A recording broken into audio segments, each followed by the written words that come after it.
Ja, hallo zusammen. Schön, dass Sie mal wieder Folge.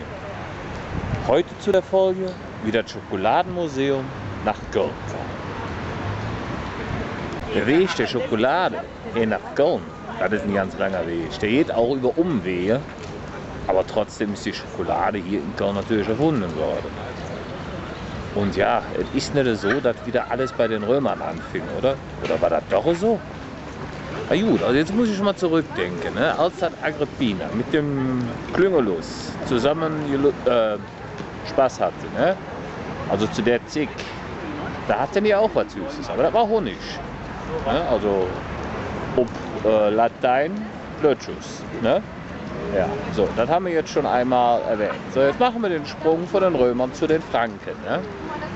So, die Franken hatten etwas, das hatten sie von den Bäumen genommen und das war sozusagen ein Stab mit Harz. Ne? Ja, und da haben die Camellus zu gesagt, weil der einfach nur hart war. Ne? Gut, haben wir jetzt auch geklärt. Zwei Sachen getrennt, ja, aber ungefähr bis in den 5. Jahrhundert. Und da kam eine findige kölsche Kaufmann mit dem Namen Stollenberg. Kennen Sie den Namen noch? Der Stollenberg, das war eine findige Kerl. Weißt du, also ich muss ja sagen, hier Lütschus, ne, also das römische Bonbon, was aus Honig war, karamellisiert halt, ne, das hatte immer so einen leichten, gelblichen Touch, ne, so in der Art, als wenn du irgendwie wochenlang in einen und denselben Klo pinkelst und nie abdrückst, ne, also das, was dann stehen bleibt, wenn es austrocknet. Gut, ja, und der Stollenberg ist hingegangen und hat sich dann die beiden Sachen angeguckt. Lötschus und Camellus. Aus dem Camellus hat er zwei Sachen gemacht. Zum einen hat er das Stöckchen mehr oder weniger entsorgt, hat aber dafür das Harz genommen und hat dann die Rinde von dem Camellus genommen und hat die fein gerieben.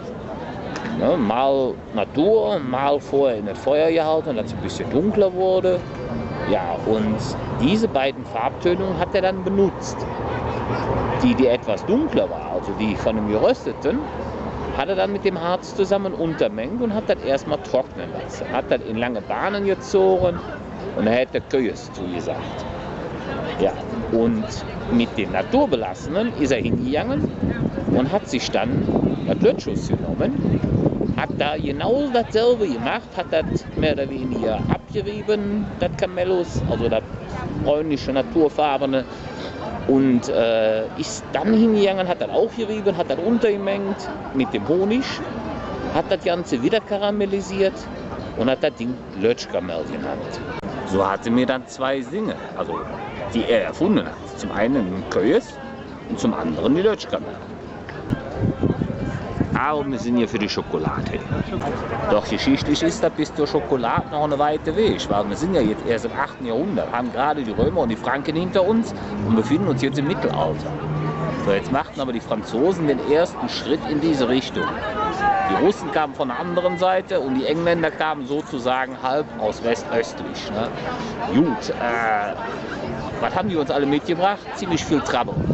Aber das Schöne war, von den Franzosen her, von deren Eroberungszügen in den Süden dieser Lande, dieser Welt, haben die so ein kleines Böhnchen mitgebracht. Das die Franzosen, wie nannten die das? Olat.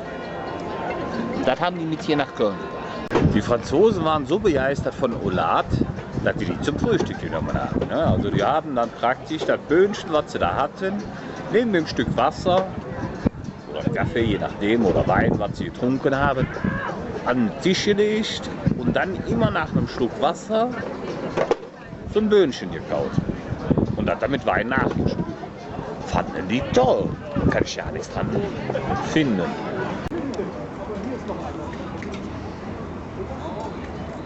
Ja, ungefähr so haben die Franzosen damals beim Frühstück auch geguckt. Insbesondere dann, wenn ihnen das Böhnchen vom Tisch gefallen ist und man so rumlief. Ne? Oder was sagen wir dazu? Dann haben die Franzosen aber eine ganz dicke Fehler gemacht.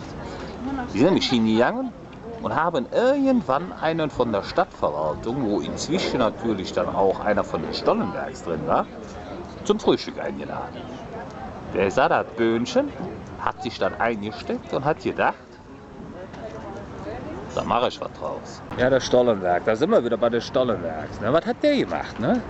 Der hat sich die Böhnchen, hat sich so gesagt, donne-moi une sec de bonne. Also Olat, ne? Also auf Deutsch dummeren sie so eine Sack voll mit der Bunne. Ne? So, haben die Franzosen gemacht, so jetzt ist der hingegangen und hat getestet. Die ersten hat er gemahlen.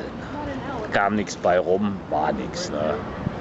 Die nächsten, da ist er hingegangen, hat sie gekocht, hat das Zeug getrunken, da ist ihm fast schlecht bei geworden. Und dann hat er die Idee gehabt, ich schmeiß jetzt mal ein paar in den Topf und hänge das über das Feuer. Gucke da, das Zeug ist geschmolzen, schmolz zusammen und dann ist oben am Real über der Feuerstelle, wo der Zucker stand, ist eine Ratte vorbeigelaufen. Die hat den Zucker umgestoßen, da ist der Zucker noch mit reingefallen. Und somit war dann aus dem Geschmolzenen mit dem Zucker ein süßes Zeug entstanden, das, als es ausgehärtet war, richtig gut geschmeckt hat.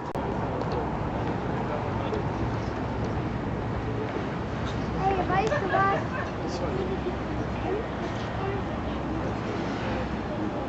Da ist der Stollenwerk hingegangen und hat gesagt, ich brauche mehr davon. Was er auch gemerkt hat, war, ich brauche für das Zeug einen Namen.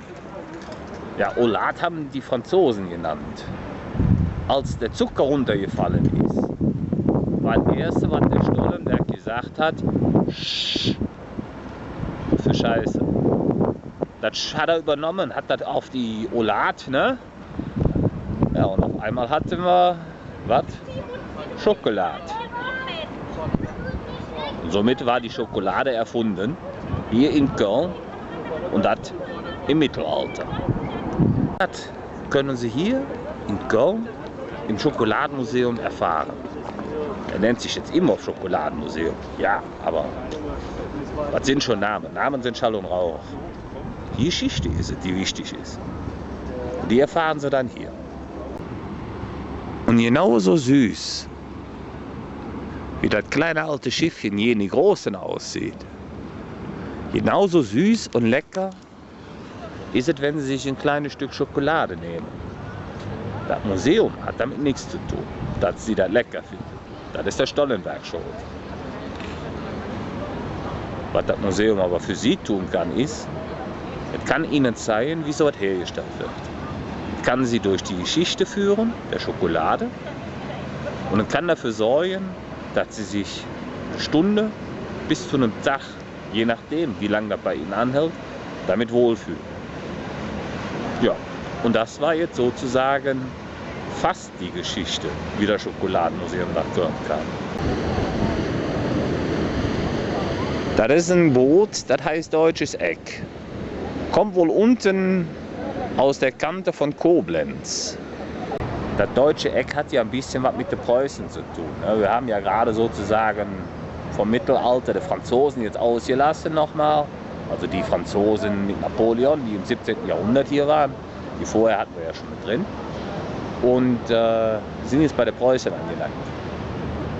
Und da das Ganze mit der Schokolade so ein riesen, ja, ich sag jetzt mal Erfolg war weltweit, hatten die Preußen natürlich Angst, dass dieses Erbe verloren geht. Das Erbe des Erfindens der Schokolade. Oder wie der Kölner sagt, Schokolade. Und deswegen haben die Preußen gesagt, irgendwann müssen wir in Köln am Rhein ein Schokoladenmuseum haben. Ja, und das ist das, was Sie jetzt hier sehen.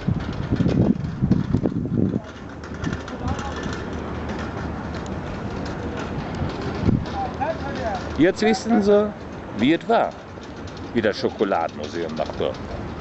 Ich hoffe, Sie haben wieder was erfahren. Es war für Sie interessant und ja, legen Sie sich wieder schlafen.